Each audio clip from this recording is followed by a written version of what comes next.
Всім привіт! Мене звати Олександр Скороход, я науковець, ультрамарафонець та ведучий подкасту «Наука РТО».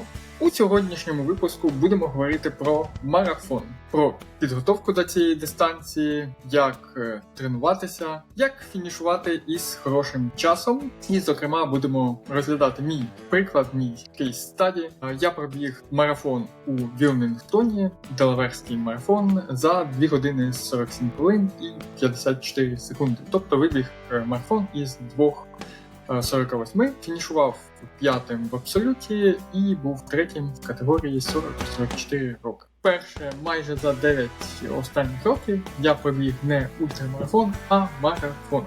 Сам марафон був не таким великим, це місцевий, можна сказати, марафон, тільки 440 десь учасників, але тим не менш багато було цікавих особливостей, а головне, я думаю, цікаво буде загальну таку розглянути схему підготовки до марафонської дистанції, обговорити особливості тренувань, як я готувався, як проходили самі змагання, де вони проходили, тейперінг, підводка під марафон.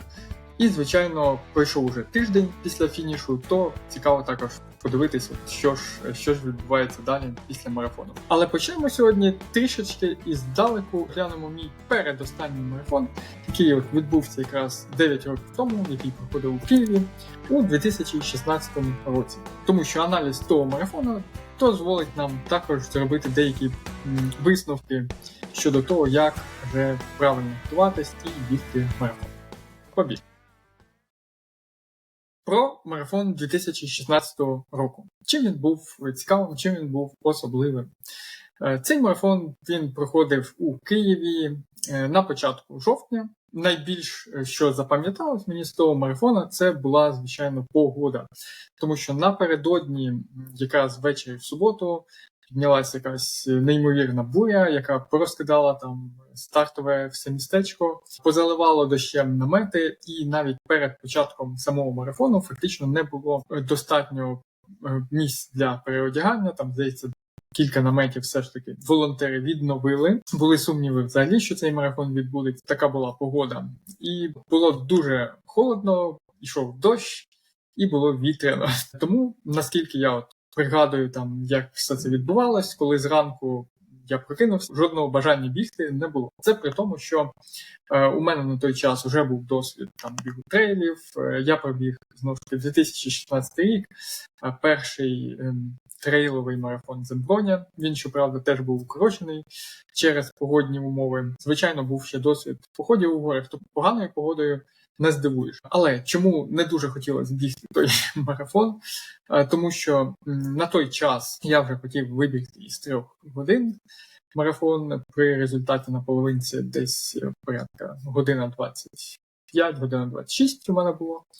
І я планував, що, в принципі, з 3 годин цілком реально навіть в Києві з київськими гірками марафон вибігав. Але за такої погоди я розумів, що це буде зробити не так просто. Так от, повертаючись до, власне, того марафону, що там відбулося не так, що обумовило не дуже хороший фінішний мій результат. Перш за все, звичайно, так. Це погода, холодна погода і екіпірування, те, як я вдягнувся. Я довго сумнівався, чи варто, наприклад, там вдягати легінси, чи може бігти так в шортиках, футболочці. Добре, що вдягнув такі легінси. Але зверху у мене була тільки невеличка така вітро- і дощозахисна накидочка, яка з боків відкрита. І, відповідно, я дуже добре пам'ятаю, що вже з 10-го кілометра я наскрізь був мокрий, було холодно, тому що був вітер, тому погода і не дуже ретельний підбір екіпірування, вони, звичайно, вплинули на мій фінішний результат. Що ще? Був дуже цікавий тоді момент, коли я планував рейс, моя задумка була дуже проста – бігти з пейсерами на 3 години, і, відповідно, прибігти або з ними, або навіть трошки прискоритись на фініші. Але коли ми добігли до моста Патона, а я біг метрів за 20 перед пейсмейкерами. Я побачив позначку 10 кілометрів, подивився на годинник. Годинник показував 40 хвилин 40 секунд. Я подумав, що щось я занадто швидко біжу. Треба трошки сповільнити. Після значка ще було метрів 200 до місця, де стояли волонтери. Відповідно, я пропустив на цьому розвороті пейсмейкерів вперед, і побіг за ними. Коли ж потім подивився на позначці вже в 15 кілометрів цей час, то я зрозумів, що я запізнююсь. Як потім, аналізуючи вже ситуацію, я прийшов до висновків, що та позначка насправді 10 кілометрів, на неї треба було дивитись та враховувати, коли ти повертаєшся від волонтерів, а не коли ти тільки туди наближаєшся. Одначе час було вже упущено, і наступна моя помилка була, що я почав, звичайно, пробувати наздогнати пейсмейкерів, тобто незважаючи на всі гірки, які якраз дружба народів, там спуск великий, тобто я докладав дуже багато зусиль, щоб все ж таки наздогнати пейсмейкерів. Це мені не вдалося. Натомість сил я витратив на це дуже багато, тому що такий рваний вийшов темп. Також я пропустив там пункти підтримки. Фактично це вплинуло потім, як відбувалася друга половина гонки, тому що більшу частину сил я витратив якраз на перший. Ще один момент стосовно харчування, гідратації. Я пам'ятаю, що було настільки холодно, що спрага була, але дійсно чогось холодного пити не хотілося, гарячого, звичайно, не було. Щодо їжі, так само, в принципі, в мене з собою були, гелів тоді не було, були батончики, я пам'ятаю, з'їв батончик Lion, точно, здається, половинку батончика халви. І все харчування на 3 години бігу. Зрозуміло, що цього маловато. Що, напевно, можна ще сказати, уже не стільки про сам рейс, про помилки під час рейсу, а про підготовку, що, звичайно, хоча тоді обсяги я вже набігав там 80-90 кілометрів на тиждень, тобто це були непогані обсяги для марафону з 3 годин цілком достатньо, але, звичайно, підготовки швидкісної чи біг на гірках, то її було маловато. Відповідно, мій київський тодішній марафон закінчився для мене дуже печально. Я додам кілька фотографій, щоб ви зрозуміли, побачили той стан, в якому я був. Останні пару кілометрів я вже розумів, що не встигаю пробігти за 3 години, вкластись в цей час, порожні вулиці, тому що йде дощ, майже нікого немає. І було якось дуже так сумно, а на фініші, взагалі, навіть я не зміг посміхнутись, тому що настільки було холодно, так звело просто судомою обличчя. І пам'ятаю, що ще примітно, що переодягатись після марафону, такого холодного, коли ти повністю замерз на марафоні, хоча біжиш по майже 4-2, а після марафону доводилось переодягатись знову ж таки на вулиці, на свіжому повітрі. І я дуже добре пам'ятаю, що через кілька тижнів я зліг із таким хорошим запаленням легень. Фінішував свій київський марафон я за 3 години 7 хвилин. Був дуже з цього незадоволений. Але наступні роки так склалося, що я почав вже бігати ультратрейли, і для шосейного марафону не було особливо місця в підготовці, а після такого завершення марафону не було і особливого бажання. Єдине, що у 2020 році, в ковідний рік, коли там повністю всі плани змінились, то я пробіг шосейний ультрамарафон 50 кілометрів, фінішував його за 3:26, і на відсічці марафона мій годинник показував 2:51:30, тому формально марафону не було, але в межах 50 кілометрів шосейних я знав, що приблизно на такий час я набігав. Тим не менш, питання, за скільки ж я можу пробігти марафон, воно лишалось, і, звичайно, лишався цей челендж вибігти марафон із 3 годин. І цього року я вирішив нарешті повернутися до цього питання, до цього челенджу. Про підготовку до самого марафону цьогорічного. Фактично на підготовку в мене пішло 11 тижнів. Як я розповідав у минулому випуску про півмарафон, до речі, якщо не дивились, можете подивитись. Це теж був перший мій півмарафон саб година 20. Так ось до півмарафону в мене пройшло 8 тижнів і ще 3 тижні до вже марафону. Марафон цей був також проміжний старт, тобто я не готувався спеціально під цей марафон. Я готуюся зараз бігти ультрамарафонську дистанцію. Марафон був в якості такого тренування. Але, звичайно, були на нього теж певні плани, певні цілі. Тобто вибігти, щонайменше там із 2, мабуть, 50, а краще швидше. Ну і загалом подивитися, як от марафонська дистанція через майже 9 років, як вона сприймається зараз. Так от, по тренуваннях після півмарафона, про ті тренування, які я робив, я розповідав. Після півмарафону я ще 1 тиждень фактично попрацював на пано, і далі ще 2 тижні перед марафоном у мене була така більш прицільна підготовка, робота в марафонському темпі. Я поробив деякі роботи. Які саме роботи я там більш докладно напишу в блозі. Тут тільки скажу, от робота, що стосується пано, наприклад, 6 по 4 хвилини через 2 хвилини повільного бігу з темпом на рівні десь 3,40 в середньому, плюс там додатково ще 2 відрізочки по 1,5 хвилини через 1,5 хвилини з швидшим темпом. Тобто, така от досить важкенька, непогана робота. Це от через днів 5 після півмарафону. Також скажу, що загалом під час довгих тренувань, з початку сезону, коли вже трошки розбігався, в мене обов'язково включались відрізки на рівні марафонської швидкості в самі довгі тренування, тобто або у вигляді якихось відрізків, або у вигляді плавного такого темпу прискорення на другій половині дистанції. Тому в цілому в марафонській самій зоні, от в цій третій зоні, в проміжній, то, звичайно, я все одно набігав певний час. І оскільки моя мета не суто марафон, особливо багато працювати в цій зоні не було такої потреби. І я думаю, цілком було цих робіт достатньо для того, щоб виконати там мої якраз тренувальні задачі. І була робота, власне, така з прицілом вже на марафон, яку піддивився там у деяких професійних атлетів. У них, власне, було 6 миль, тобто миля через милю. 1 миля йде з марафонський темп на 5 секунд десь швидше марафонського темпу. Наступна миля на 30-40 секунд повільніше марафонського темпу. У мене вийшла модифікована версія, що перший кілометр через кілометр, 2 таких відрізочки, і далі миля через милю, і знову ж кілометр через кілометр. Тут мені було важливо спробувати пробігти ці відрізки в тому марафонському темпі, який я собі напланував. Тобто, виходячи з фінішного часу на півмарафоні, марафонський темп можна було пробувати приблизно десь 3:55, навіть 4. Але, як показувало тренування, я відчував, що можу пошвидше. Тому планував в межах від 3:50 до 3:55.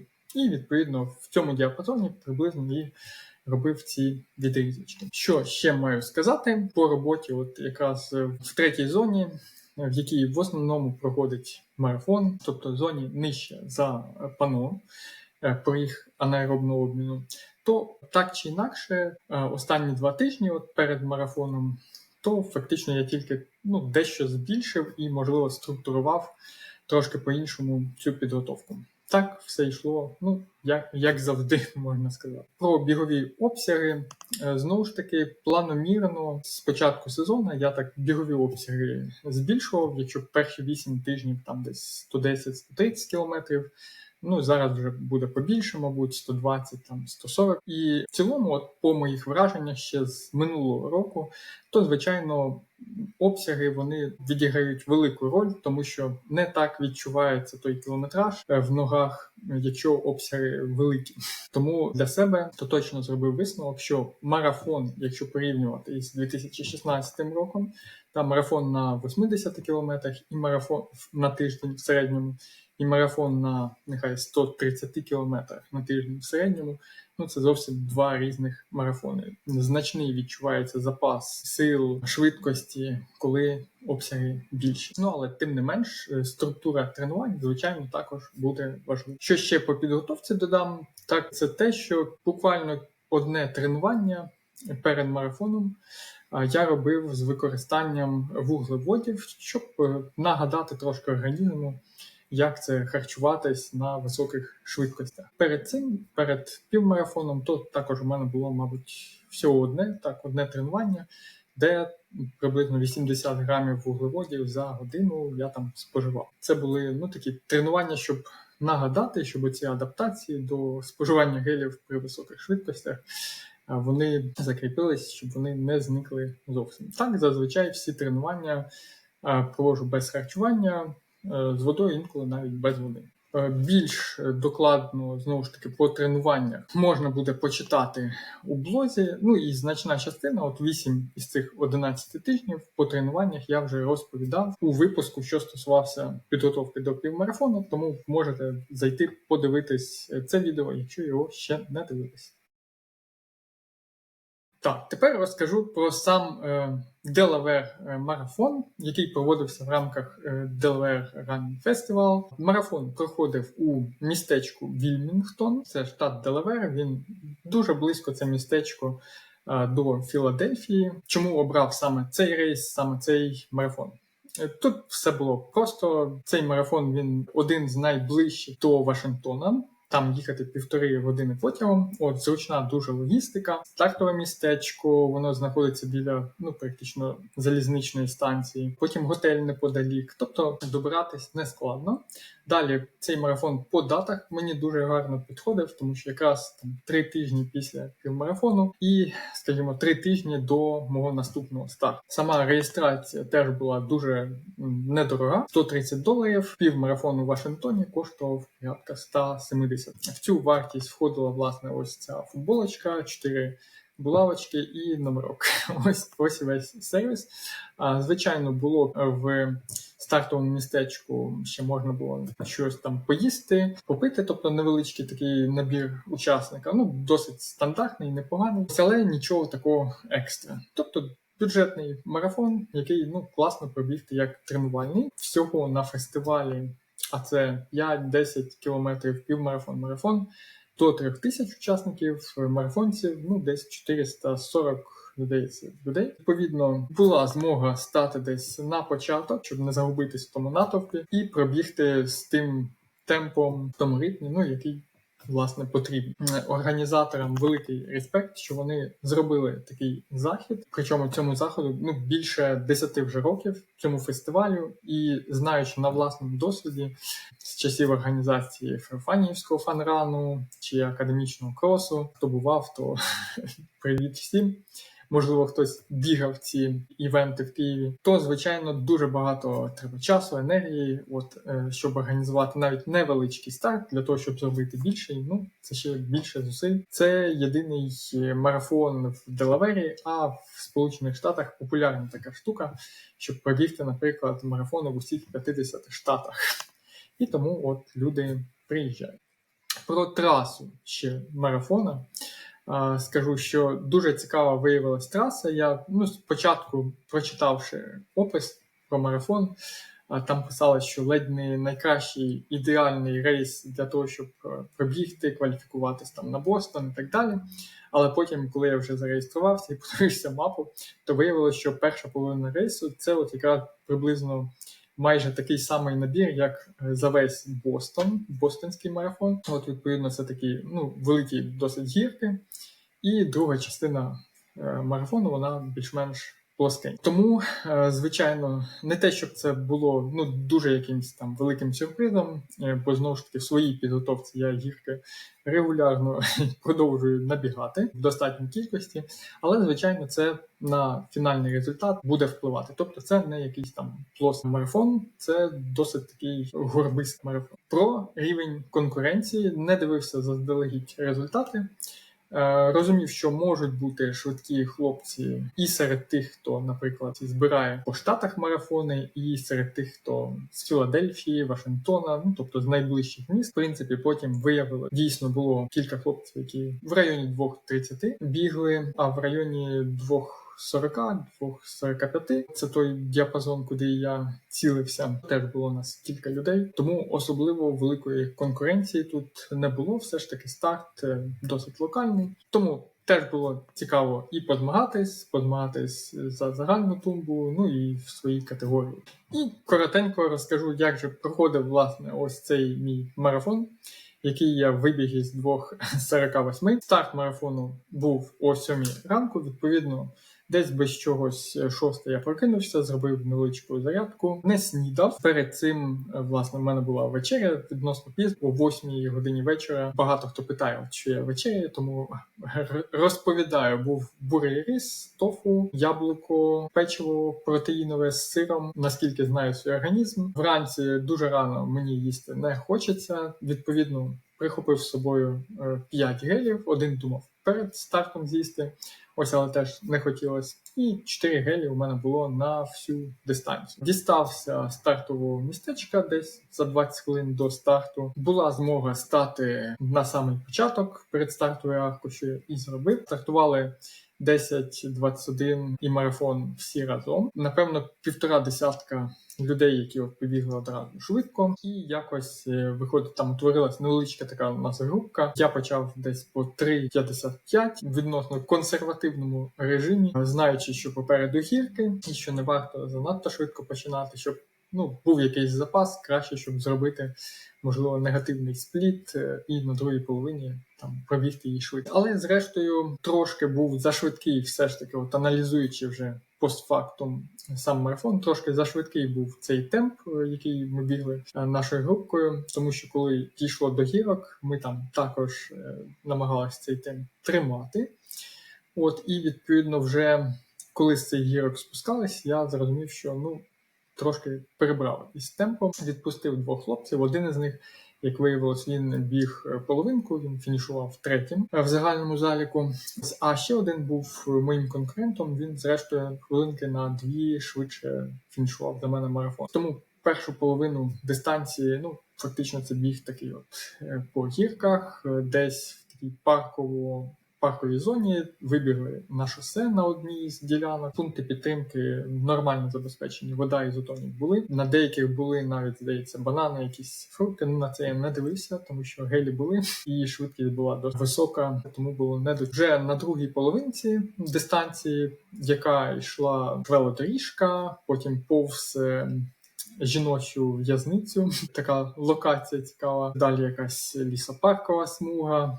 Одним словом, там бігли вже значно простіше, тому що гірок не було, але не сказати, що значно легше, тому що гірки все ж таки додали певний втоми в ноги, і тому темп виходив досить такий рваний, від 3.50 до 3.05, і я розумів, що швидше за все, от в ці там 3.55 свої я навряд чи потраплю, але все ж таки старався бігти якось більш-менш стабільно. По харчуванню, сказав, я взяв 4 гелі, відповідно кожні 9 кілометрів приймав гелі сіс, такі, щоб їх не потрібно було обов'язково запивати.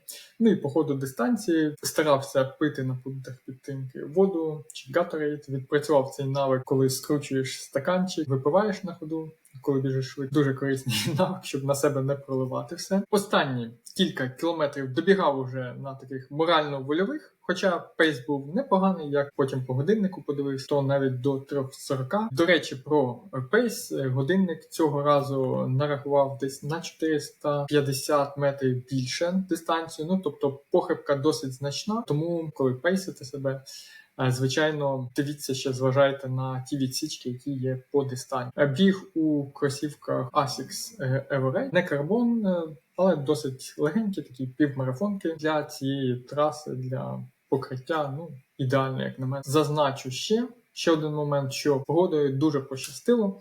Було приблизно 10, 11, можливо 12 градусів. Це от якщо брати діапазон від початку, від 7 ранку до 9, десь 30. Хмарно, потім почав навіть мерехтіти дощик. Не було сильного вітру. Не завжди так з погодою таланить, як показує мій досвід 2016 року. Але, звичайно, коли ось така температура комфортна, то це дуже класно. Це тільки дає можливість показати якийсь максимальний вже результат. Скажу кілька слів про тейперінг, тому що я не робив, як я й казав, особливого такого тейперінгу. Марафон був проміжним стартом, але тим не менш деякі, можна сказати, адаптації тренувального режиму під те, що я буду бігти в неділю старт, змагання, я все ж таки зробив, і мені здається, непогано вийшла схема. Я її використовував, до речі, і при підготовці до півмарафонської дистанції, яка теж була проміжна. Ця схема, вона враховує особливості мого організму. Я думаю, це у багатьох така може бути проблема. Досить складно в тиждень, коли тобі треба скинути обсяги чи інтенсивність, складно потім налаштуватись і вийти повноцінно на старт. Тобто, таке з'являється відчуття, що ти не готовий, в тебе втратилась форма і так далі. Так от, до якої схеми я прийшов зараз.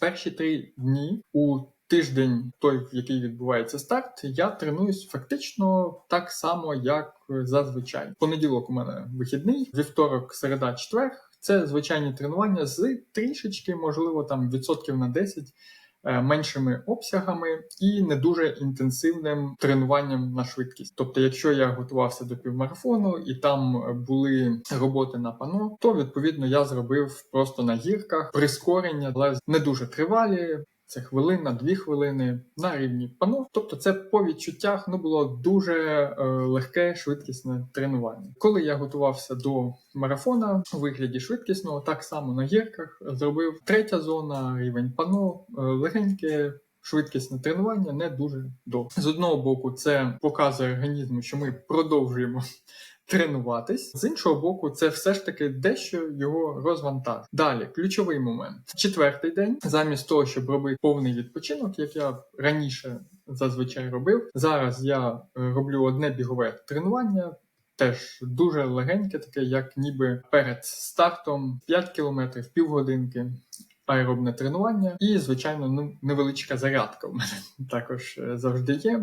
Це швидше така на загальну фізичну підготовку вправа. В день, вже який передує стартом, 5-й день, іде дуже легеньке таке ранкове тренування разом із зарядкою, порядка 20-30 хвилин. І вже таке більш інтенсивне вечірнє, щоб трошечки підняти тонус м'язів, попрацювати вже кілька, збігати тих відрізків на тій швидкості, на якій планується змагання. Тобто перед півмарафоном це були відрізки пано коротенькі, якісь 400-500 метрів. А перед марафоном це було теж там відрізків 3, 4 чи 5 в марафонському темпі. Ось такий тейперінг. І відповідно 6-й день це у нас безпосередньо вже сам старт. І під нього за рахунок того, що ось так з одного боку і обсяги зменшились, і інтенсивність, а з іншого боку, все ж таки ці обсяги лишаються досить значними. Не виникає враження, що щось трапилось з організмом, ми перестали тренуватись, і відповідно значно в кращому тонусі, принаймні я виходжу на старт, значно краще налаштування на сам забіг. Якщо б марафон був все ж таки цільовим стартом, напевно, я б цю схему тейперінгу все ж таки більше адаптував, більше скинув по обсягах тренувальних. Але в той же час, я думаю, що так само в перші 3 дні це було б якесь більше навантаження, і останні дні безпосередньо перед стартом, щоб додав, скажімо, масаж, це були б більш такі розвантажувальні дні, щоб уже вийти справді на пік форми. Тому, якщо ви також стикаєтесь з проблемою, що бракує тонусу перед змаганнями, або щось трапляється з організмом, коли ви починаєте тейперінг, потім на змаганнях є відчуття, що організм не готовий, якось можете спробувати ось таку схему тейперінга. Вона, як на мене, досить робоча і тим паче для проміжних стартів чудово просто підходить. І давайте поговоримо ще про відновлення. Про відновлення як безпосередньо після фінішу марафону, так і, скажімо, в наступний тиждень після фінішу марафонської дистанції. Що стосується відновлення безпосередньо після фінішу. Звичайно, за час подолання дистанції, з яким би часом ви там не пробігли, але ви витратите чимало електролітів, води, так само запаси глікогену будуть виснажені, ну і багато буде різних мікропошкоджень в м'язах, які потребуватимуть репарації або відновлення. Тому прибігаємо на фініш, не соромимось, підходимо, беремо ізотоніки, вуглеводи, які там є, в вигляді яблук, бананів, ще якихось смаколиків. Коли ви доберетесь до готелю, додому чи до якогось ресторану, вже варто буде споживати їжу багато на білок, для того, щоб організму було з чого відбудовувати ваші м'язи, те, що було пошкоджено під час марафону. Але загалом протягом дня треба багато фактично пити, причому бажано пити не просто саму воду, а ще й воду з електролітами, ізотоніки чи, можливо, ще якісь спортивні напої, все це сюди підходить. Далі, у цей самий день після фінішу марафону я би, наприклад, на масаж не йшов, так само б не використовував масажний рол, тому що ще досить багато цих мікрозапалень у організму, і, в принципі, не варто його ще раз мікротравмувати, збільшувати. Але тут, звичайно, буде залежати від того, в якому стані ви все ж таки фінішуєте. Якщо ви почуваєте себе добре, старт був проміжним, скажімо, і ви не надто там, що називається, упахались, то можна ще використати ці інструменти, щоб прискорити процеси відновлення. День наступний після марафону, от якраз вже можна робити гарненько, там все порозтягувати, зробити міофасціальний реліз за допомогою рола, сходити, можливо, на масаж, якщо є така можливість. Так само продовжуємо в плані дієти споживати достатньо білків, вуглеводів, про жири теж не забуваємо.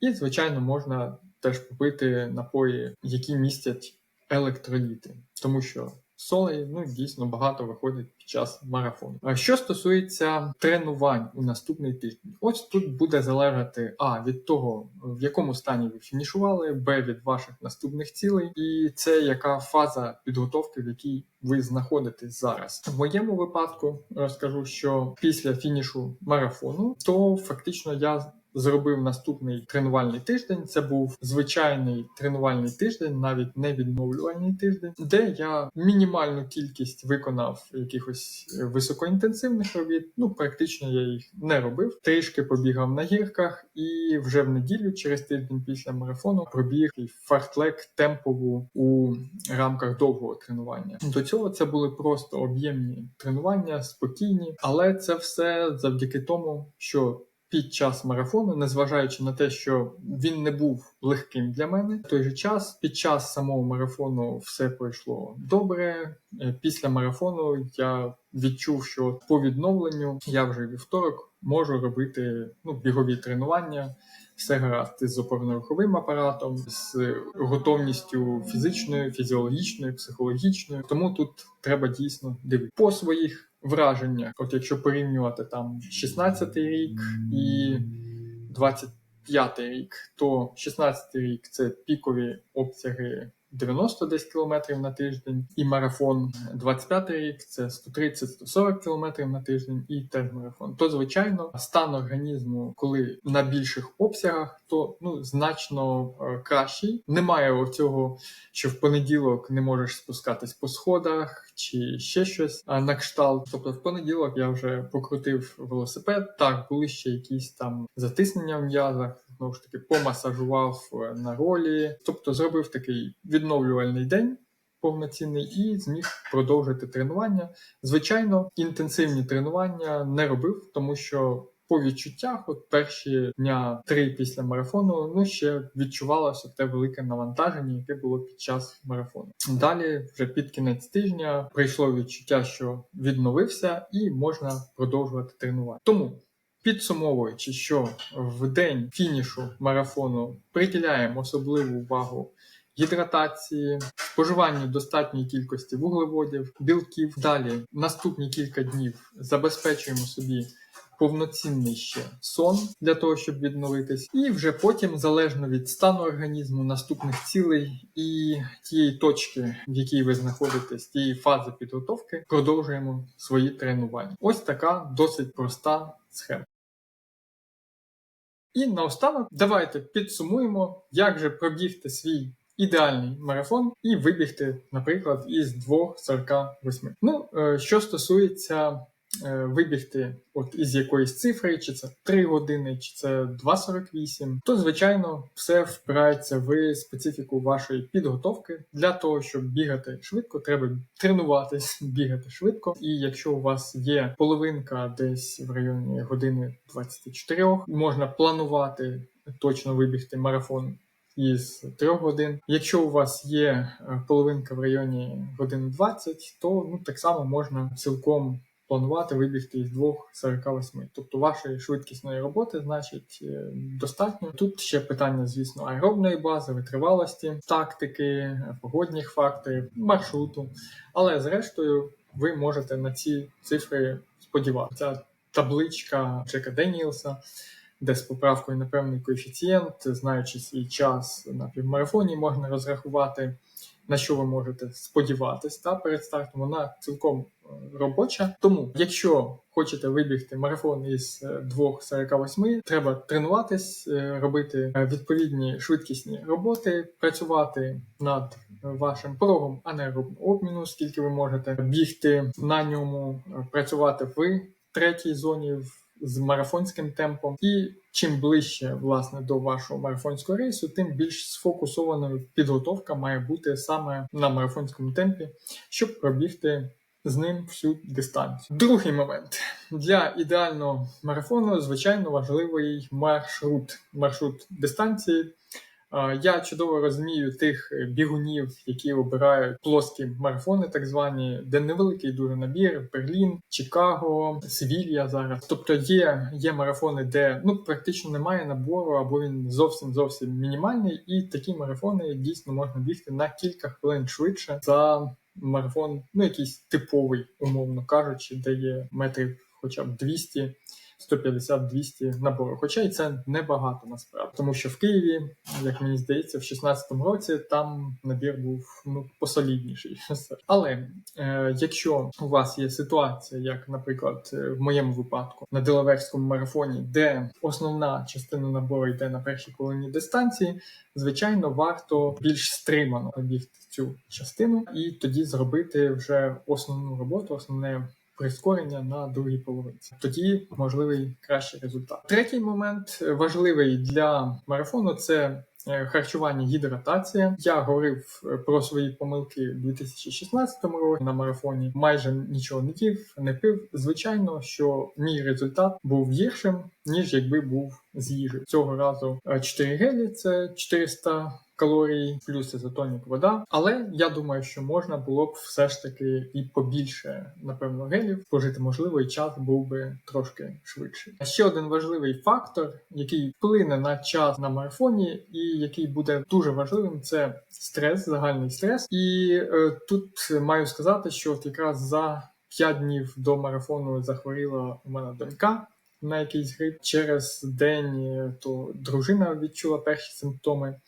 І ось, була трошки така напружена стресова ситуація, тому що я розумів, що в будь-який момент, в будь-який день може і в мене вже заболіти горло, потім температура, я можу підчепити цей вірус. Але просто фокусувався на тому, що можна зробити в цій ситуації: носіння масок, ізолювання якось в просторі, в межах тієї квартири, де ми зараз мешкаємо. В часі теж перебування, обмежене провітряння, тобто такі ковідні якісь правила та настанови, які допомогли уникнути зараження і, зрештою, доїхати до старту. І так само фокус на тренуваннях, достатнє харчування, робота, тобто тих активностях, які я вів, щоб занадто не перейматися якимись проблемами, які навколо. Тому для того, щоб дійсно показати хороший час на марафоні, дуже важливо мінімізувати загальний оцей рівень стресу, який чим ближче до старту, він, звичайно, буде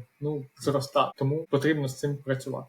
Ще що допомагало, це регулярні сесії медитації, які я роблю вже досить давно. Це заземляє і дозволяє так трошки відокремитись від загальної якоїсь стресової обстановки, атмосфери. Ще один компонент важливий для успішного марафону і марафону на певний потрібний час – це, звичайно, стратегія пейсингу, тобто те, з яким темпом і як ви розкладаєтесь по дистанції. Ми трошки про це говорили, коли говорили про маршрут, що не варто, якщо перша половина гірки, не варто на них надто сильно викладатись, пробувати тримати саме той цільовий пейс, який ви планували.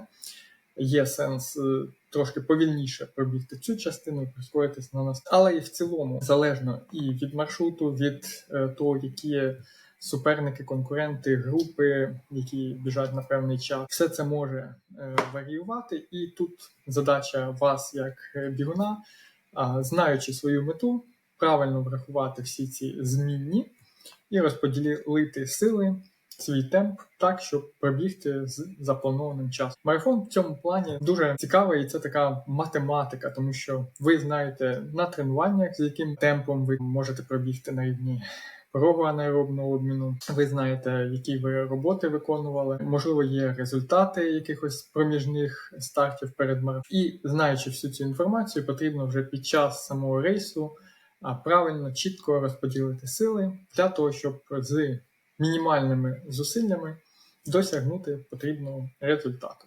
Ну і останній фактор, який звичайно вплине на фінішний час, це погода. Цей фактор від нас не залежить, але опосередковано те, як ми підбираємо екіпірування, то ми можемо значною мірою або нівелювати якісь погодні умови, або навпаки зробити собі гірше.